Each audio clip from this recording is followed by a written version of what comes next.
سڵاوتان لەبێ بینەرانی ئازیزی شارپرێز ئەم کاتەوە هەموو کاتێکتان باش. ڕێکخراوی پێی بۆ پەروەردە و گەشەپێدان لە چوارچێوەی کار و چالاکیەکانیدا لە ماوەی ڕابردوودا بە دووادەچوونێکیان کردووە لەسەر ئەدای کاری پەرلەمان و دۆخی دەسەڵاتی یاسادانان لە هەرێمی کوردستان و ئەمڕۆ لە کۆنگرێکی ڕۆژنامەوانیە دەرەنجامی ئەو بە دوواداچوونیان لە چوارچێوەی راپۆرتێکدا بۆ دەستگاکانی ڕاگەیاندن بە ئامادەبوونی بەشێک لە پەرلەمانتاران و ئەندامانی پەرلەمانی کوردستان بۆ ڕای گشتی خسەر و لە ئێستادا دەمەوێت گفتوگۆ بکەم لەگەڵ دکتۆر سەرور عەبدوڕەحمان سەرۆکی ڕێکخراوی پێی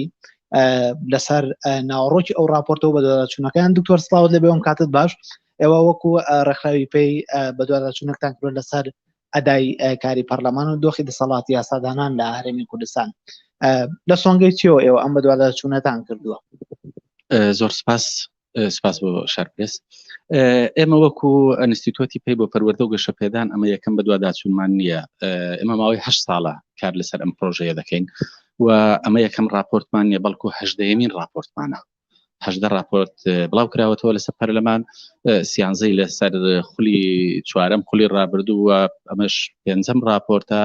6ەم راپۆرتە لەسەر ئەم خولەواتە 19 راپۆرت بڵاو کراوەتەوە. پەرلەمانی کوردستان دەستگایەکی گرنگە، پێویستە بە ئەرچی سەرشانی خۆی هەڵبستێت ئەو ئەرکانەی کە بە یاسا بە پەیڕە و بۆ دیاری کراوە. پەرلەمانی کوردستان پێویستە پشتگیری بکرێت، پەرلەمانی کوردستان پێویستە بەرز ڕابژیرێت، بەڵام ئەم واقعی ئێمە لە هەرێمی کوردستاندا دەبینین بەداخەوە هەوڵ درراوە پەرلەمانی کوردستان پەراوێز بخرێ، پشتگوێ بخرێ، ڕۆڵی کەم بایەخ بکرێت. هەر بۆیەش پەرلەمانی کوردستان نەیتوانی و وەکو پێویست بە ئەرکەکانی سەرشانی خۆی هەڵبستێت لە ڕووی یاسادانانەوە کە ئەرکێکی پەرلەمان نەیتوانی و وەکو پێویست بە ئەرچی سەرشانی هەڵبستێ، یاساکانی دەری دەکا. دەتوانم بڵێم هەم لە ڕووی شکلیەوە هەم لە ڕووی مەوزوعیەوە گرفتیان زۆرە، بۆیە زۆرترین جار داوای هەمواریان دەکرێت. ئەنجامانە کە ئێوە پێیگەشتون لە چوارچێوەی بە دوواداچوونەکانتان تا چەند مەترسیە بۆ سەر ئایندەی دەسەڵاتی یاسادانان لە هەرێمی کوردستان؟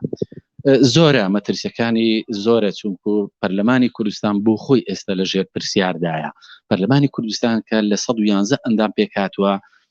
دەتوانم بڵێم زۆرینەیەک لە نێو پەرلەمانە بەم ئاقارەیدا دەبات زائیدەن لەگەڵ دەستەی سەرۆکایەتی. ژمارەیەک پەرلەمانتاری زۆر باشن، چەندین پەرلەمانتاری زۆر باشن، زۆر چالاکن لە نێو پەرلەماندا، بەڵام بەداخەوە ئەمانە گوێیان لێ نەگیراوە. هەر بۆیە زۆربەی کات لە دانیشتنەکاندا جۆرێک لە پەشێوی لە گرژی دروست دەبێ، ناڕزایی بوون لە بەرنامەی کار دروست دەبێ. ئێمە لە راپۆرتەکانماندا ئەم وردەکاریانەشمان هەموو نووسیوە. هەر لەم پێناوەشدا ئێمە راپۆرتی داهاتوومان ئێستا تەسەوەر دەکەم مانجی داهاتوو بڵاو بکرێتەوە لەسەر هەڵسەنگاندنی ئەدای پەرلەمانتارەکانە لە ماوەی ساڵێکدا بۆ ئەوەی تەڕوشک بەیەکەونە سووتێنرێ ئەو پەرلەمانتارانێکەوە چالاکن پێویستە حەقی خۆیان پێ بدرێ و ئەو پەرلەمانتارانێکەوە هەرگیز پێشنیارێکی باشیان نەکردووە، قسەیان نەکردووە لە نێو پەرلەمان، پرۆژەیەکیان پێشکەش نەکردووە، بە دوواداچوونێکیان نەکردووە، ئەمانەش جیا بکرێنەوە. زیاتر و ئەسباباتانە چین کە بوونەتە هۆکاری دروستبوونی ئەم دۆخە لە دەسەڵاتی یاسادانان لە هەرێمی؟ زاڵی حزبە هەژمونی حزبە بەسەرانێکی دیاریکە یاخود نەخێر کۆی گشتی هێز و لایەنە سیاسیەکانیش دەتوانم بڵێم کۆی گشتیە، بەڵام حزب لەگەڵ حزب جیاوازە. زۆرینە لە پەرلەمانی کوردستاندا پارتی دیموکراتی کوردستانە، ئینجایەتی نیشتیمانی کوردستانە،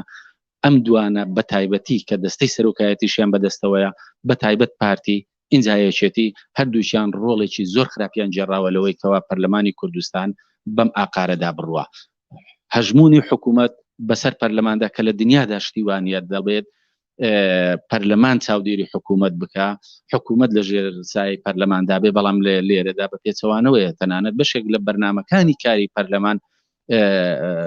بە فەرمانی حکوومەت بە ناڕاستەوخۆ دادەندرێ. کاتێک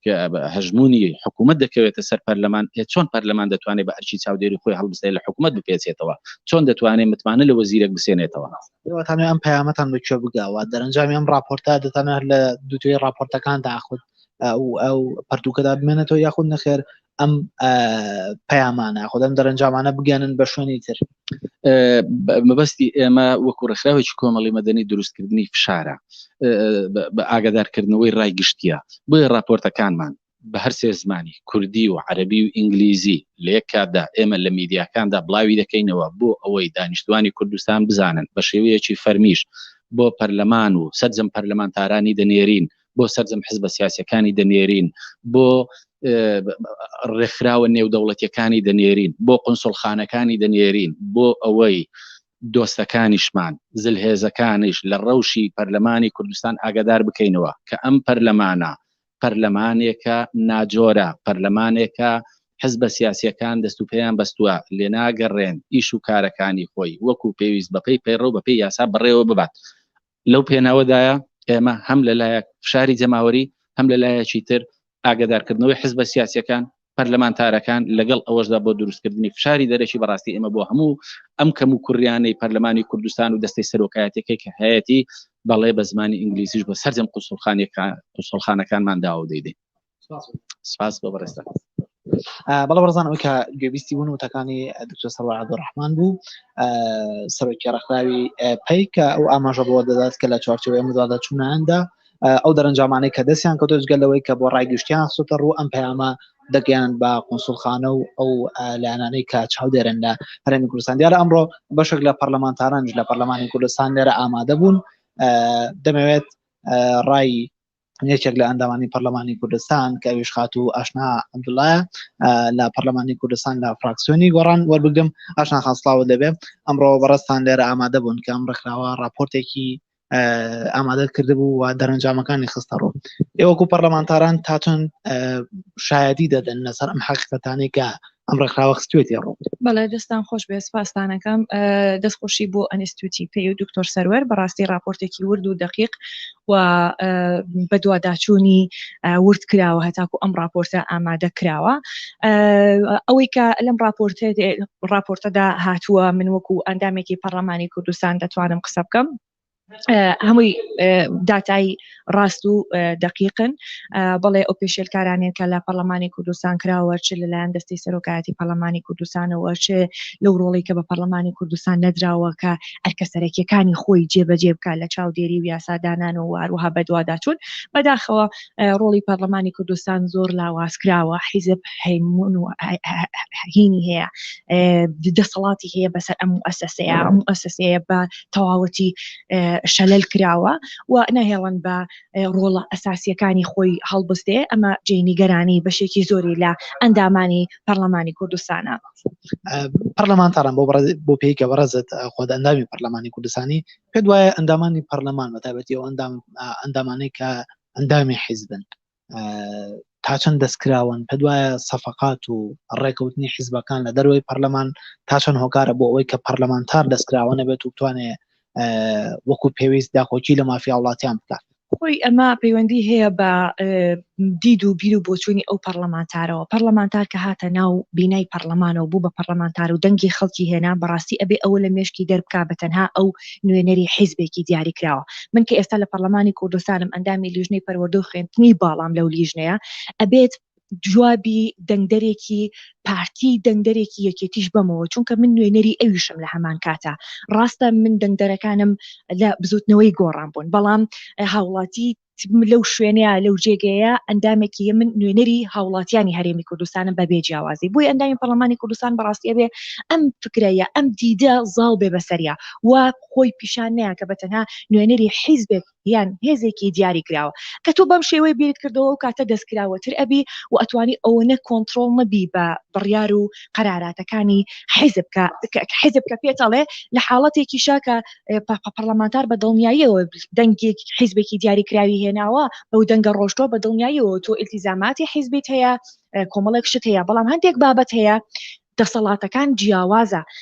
ئەرکی وەزیرێکی بەڕێز کاتێک کە بزوتنەوەی گۆڕان نردوێتی لە حکوومەتە بە ڕۆڵی خۆی هەڵبستێ فەرقی هەیە لەگەڵ ئەرکی پەرلەمانتارێکە ڕۆڵەکەی چاودێریکردنی حکوومەتە بە وەزیرەکانی خۆشیەوە. بە کورتی ئەگەر پێم بڵێ ئەم دەرەنجامانە کە لە چارچێوەم راپۆرتەدا خرایە ڕوو تا چەند پشکی بەر ئەندامانی پەرلەمانی کوردستانەکە وەکو ئەندام کە دکتۆر سەروەر ئاماژەی بۆ دائمە لە هەنگاوەکانی ئایندەدا کار لەسەر ئەدای پەرلەمانتاران دەکەین بە دیاری خۆی بەداخەوە ئێستا وای لێ هاتووە کە کاری پەرلەمانتاری